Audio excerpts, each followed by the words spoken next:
Right guys, okay, so if you're making a passport and you're going to go to Hajj Umrah and you're going to go through Pakistan, you're going to need to make a Pakistani passport.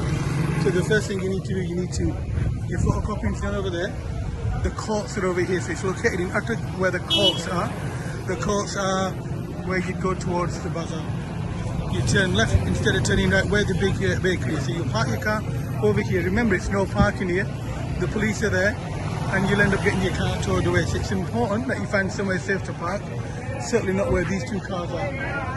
If you park your car there, guys, you're going to get your car towed, okay? That's the famous bakery. I forgot the name of it. I'll tell you in a few moments. Anyway, you'll come here and you'll get your passport made over here. Over here, they charge you a fee. There's two types. There's two options. So there's an urgent, non-urgent. Non-urgent is 4 months. Urgent is 2 weeks, just short of 2 weeks. Now in terms of cost, it's 3,500 for the non-urgent, and the other one costs, it's just cost me now 15,200.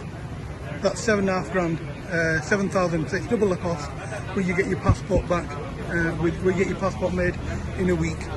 So over here, you'll come here, the admin fee, everything they charge is all included in the paper. You come here, you'll need your ID cards over here. So once you present your ID cards, they fill in your documentation. Then it goes to here. You take the documentation over here and you submit it there.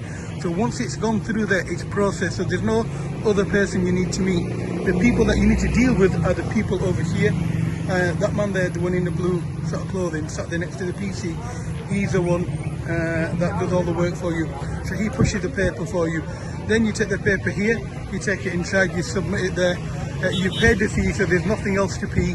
Nothing else to pay.